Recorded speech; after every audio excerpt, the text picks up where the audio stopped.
And now on the line is Eunan McKinney from Alcohol Action Ireland. Eunan, welcome to the programme. Thanks for having me on, Darren. Okay, Eunan, I did my first interview with yourselves in Alcohol Action Ireland in 2015 about the whole process of bringing in the Public Health Alcohol Act, and the act was brought in 2018. As is clear to many people, there was a further big measure in relation to the act, medium unit pricing, or MUP, brought in earlier this week. Could you start off, Eunan, by giving me a bit of a summary of the progress of the implementation of the Public Health Alcohol Act to date, and then tell me how big of a measure MUP is in relation to the overall Act? Sure. So the Public Health Alcohol Act, as you rightly say, was passed in 2018 after a very long, prolonged battle through the Oireachtas. And essentially what the Public Health Alcohol Act establishes in law is public health alcohol policy in a framework that seeks to address the main drivers of alcohol consumption with a view to reducing alcohol consumption across the whole of population by about a fifth over a 7-year period. And so to do that, what the Act contains is a series of measures across 4 central pillars. And the 4 central pillars, which essentially address the drivers of consumption, is the issue of price, the issue of promotion, the issue of availability, and the issue of the provision of accurate information to citizens to understand the risk on alcohol use. And so what we have seen between October 2018 to today essentially is 2 of the big chunks of the pillars that I spoke about been addressed. And so over 2018, 2019, 2020, we saw a series of measures been introduced that curbed alcohol advertising in public transport, in cinemas. We saw most recently alcohol advertising been stripped out of sports venues. We have seen significantly a major measure around availability with the introduction of structural separation in November of 2020. And then coming into today, on the 4th of January, we saw the introduction of minimum unit pricing. Now, minimum unit pricing is essentially a legal means by which a gram of alcohol, the price of a gram of alcohol, is set at 10 cents. And what that means is that the retailer of that alcohol cannot sell a gram of alcohol for less than 10 cents. So you'd have to do a little bit of maths, or bear with me on the little bit of math on this, and that is that in any given alcohol product, depending on its strength, alcohol strength, and in the context of its volume, you can determine what the grams of alcohol is in that particular product, and then you figure out the price from that. So your typical bottle of wine at 12% has 71 grams of alcohol in it, which means that you cannot sell that product for less than €7.10. And similarly, in an average can, 500 milliliter of a reasonably well-known brands of lager, there are 17 grams of alcohol in it, which ensures that you cannot sell that can for less than €1.70, etc. And that's how the principle works. And why are we doing this? Well, the government, as I say, as part of its overall endeavour to try and reduce alcohol use, identified that the exceptional availability, the widespread availability of exceptionally cheap alcohol in the retail sector was part of what is driving excessive consumption, especially amongst those who engage in binge drinking and high-risk alcohol use. Okay, we talk a bit more about MUP. I don't know about you, but I find a couple of the arguments against MUP very persuasive, particularly that the measure would mean that it will cost a lot more for the average person who doesn't have an alcohol use disorder to buy drink or cans, and also that the argument that people with an alcohol use problem will not stop buying alcohol because of it, but it'll affect their spending in other ways, including on their families. What would you say to these arguments, Ewan?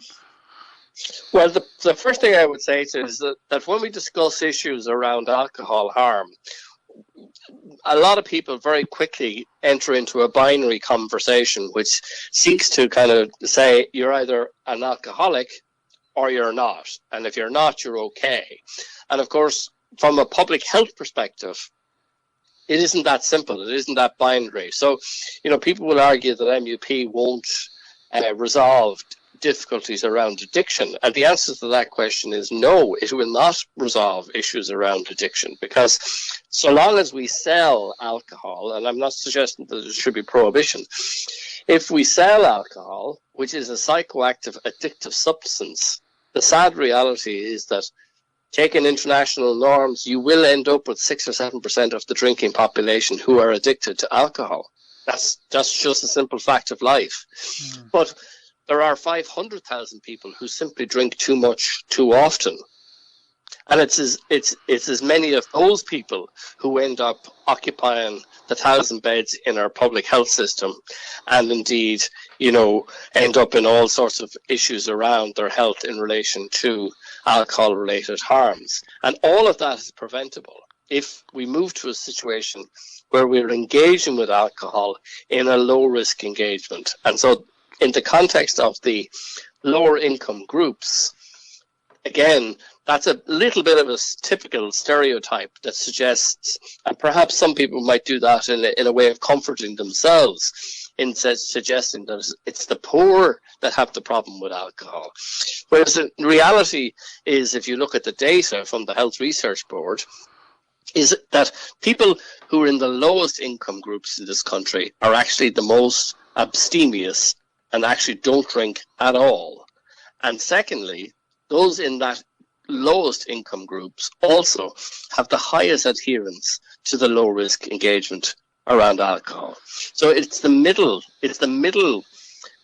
quintentals of income and affluence where most of the alcohol consumed in Ireland is done. And so the idea that this is going to really impact on the poor, I just simply don't buy that argument, and the data is there to back it up. In fact, the Sheffield group who did the research for the Department of Health back in 2014 identified that at the lower end of the income groups, that minimum unit pricing would impact on the drinkers in that group by about €24 a year.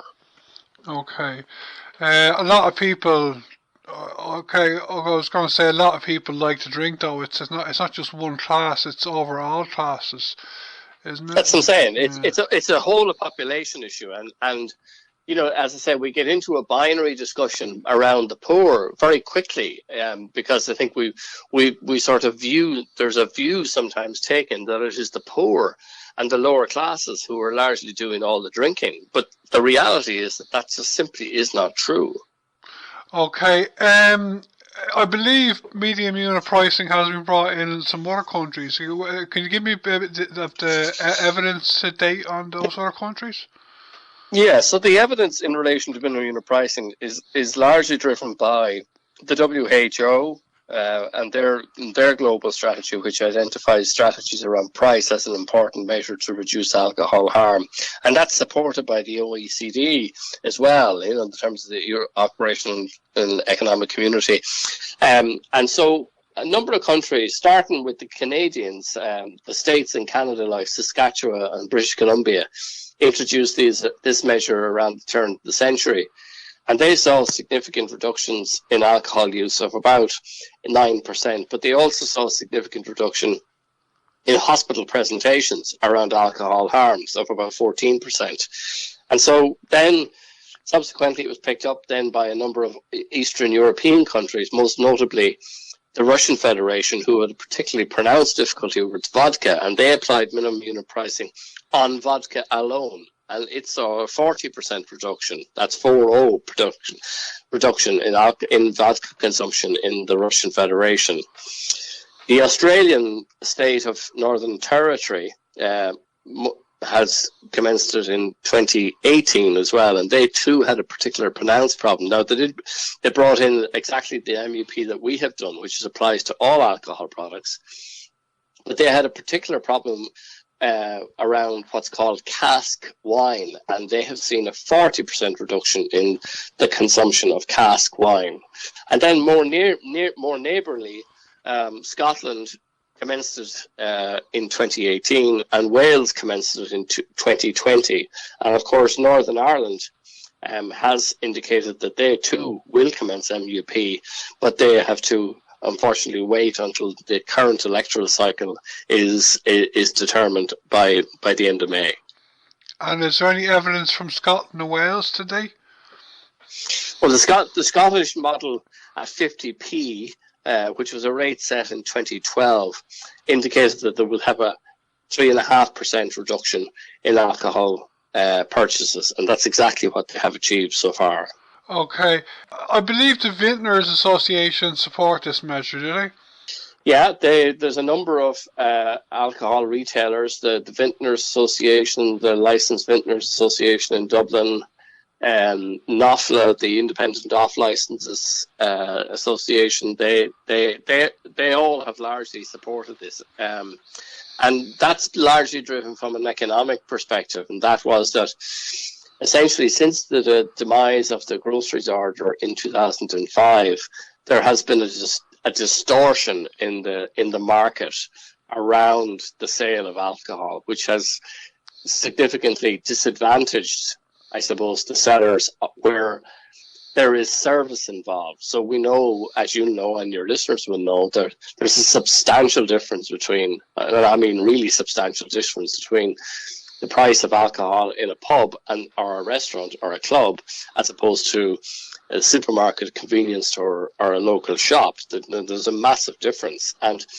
that distortion essentially has been driven by a really hyper discounting that the major multiples have driven across the retail market. And so, by introducing minimum unit pricing, you do you close that gap a little bit by making sure that the really cheap, hyper discounted, really special offer type products will now become a thing of the past.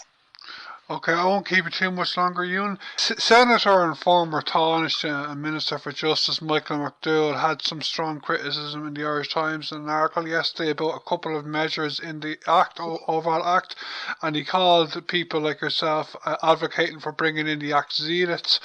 First of all, did you read his article, Eunan? I have read his article, yes, and there's a couple of points that I would make about the article which I think are, expressions that are incorrect. I mean, he suggests, he does suggest that there are many aspects of the Act which he regards as illegal, and I think you'll find that the Oireachtas doesn't pass laws that are illegal, and the President certainly doesn't enact legislation that he regards as illegal. So I think in that context, I think his language is highly emotive. And he was also incorrect about what he said in relation to the provision on labelling, which in the context of that they had to be insured in Irish and English. That simply is not true. And so Mr. McDowell, I think, is the author and the designer of the liberalisation of alcohol licensing back in the 1990s, which brought us a 500% increase in the availability of alcohol throughout the country. So I don't think I'll take any plaudits from Mr. McDowell, and I certainly don't accept the idea that we're zealots. This is a measure, these measures are about improving public health, precisely and exactly as we did with tobacco.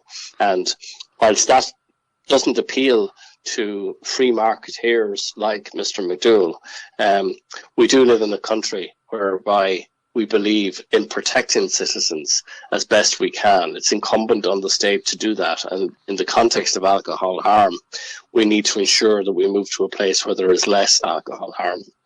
And I believe it was around 20 years ago this year that he became Minister for Justice, and around the same time, Micheál Martin was Minister for Health. And I know from doing watch a video on YouTube from 20 years ago recently, and Micheál Martin was talking about addressing alcohol harm even back then 20 years ago, and he was saying he was talking about public health warnings on alcohol, that kind of stuff. So I think it's no wonder that Micheál Martin didn't get far what he was trying to do with, if he had a colleague like Michael McDowell in the same government, you know. Yeah, well, I think Mr.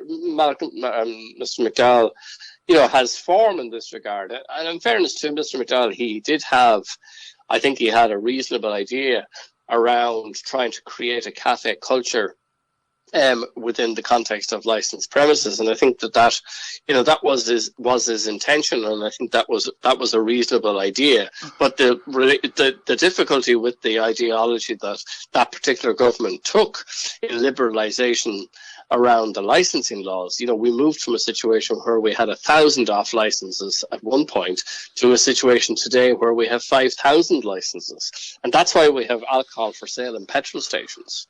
Yeah, we don't have to comb over his article, but I think he only raised 2 or 3 things, problems with the Act in his article, and the other half of the article was about tobacco.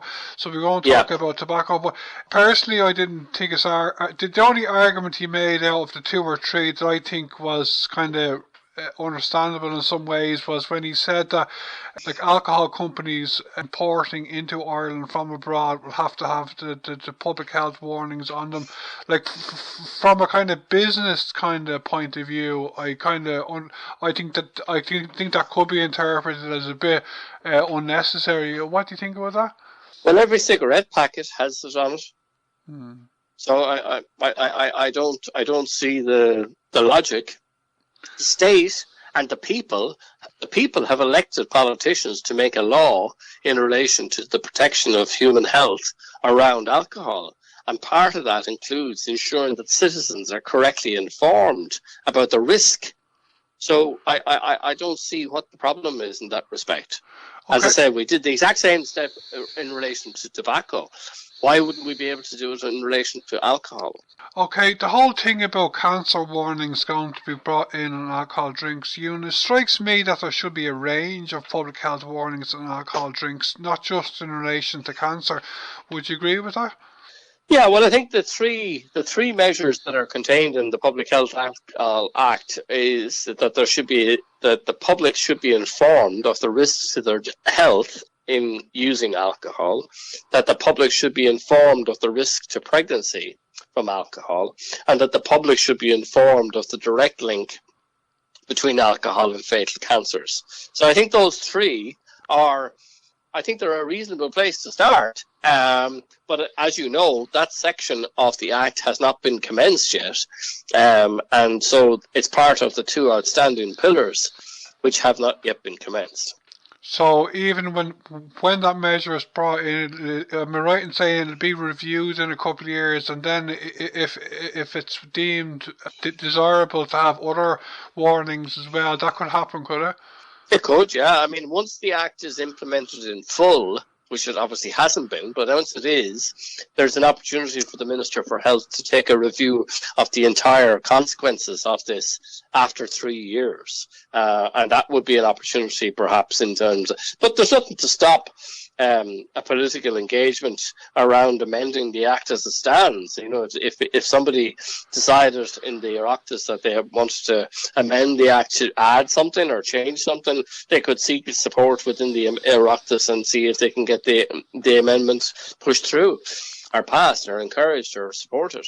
Okay, the whole link between alcohol and mental health I think it's a undercovered issue. When I was growing up, like 25 years ago, when I was a teenager, I wasn't aware of the kind of extent, or if at all, aware between alcohol misuse and mental health. I think I'm not sure exactly what measures or what warnings exactly you could say, but I think that whole area should be looked at. Yeah, I don't disagree with you. I don't disagree with you at all, especially when you look at some of the more recent studies from engagement, like growing up in Ireland, who I think off the top of my head, assessed the current cohort, which I think are now 20, that said over 40% of them were suffering from anxiety and depression. And, there's a direct correlation. There has to be a direct correlation between the fact that 93% of that cohort are drinking alcohol, which exacerbates any degree of mental anxieties. And that is a topic that's never discussed. And yeah, I agree with you in the context that there is scope for some consideration around those matters. Okay, before you go, Eunan, can you tell our listeners, I think you might have answered this, but like what is left to be implemented with the Act? And can you tell me if any of the remaining measures will be implemented anytime soon? Well, look, I have no sight or no vision in relation to when the outstanding measures will be brought through. Unfortunately, there are 4 particular aspects that have yet to be brought through. One of them is called the content of advertising, which radically transforms how alcohol could be advertised in Ireland in terms of the content that's within the ads. The labelling provisions we spoke about for all products and the warnings therein, that hasn't been commenced. The broadcast watershed, which, if commenced, would ensure that there was no alcohol advertising on television or radio before 9 o'clock at night. And then there's a final piece in relation to advertisements, placements in publications, which is less important in some respects. But those 3 big items still have to be commenced, and we have no sight, despite asking the Minister for Health on a number of occasions, certainly in the latter half of last year, we have no sight of when those matters are going to be progressed. Yeah, I personally have a lot more interest in the whole advertising area because, well, I don't drink, so MUP doesn't really affect me. But I think the alcohol advertising ads, they're highly effective and seductive. I agree. I think they should be they really have. They do have a huge influence on people. I think they do. So, but if you can transform the content of those advertisements in the manner in which the Act outlines, which essentially strips out all the human emotion, all the human interaction with alcohol, you have a real opportunity to change the dynamic around those ads.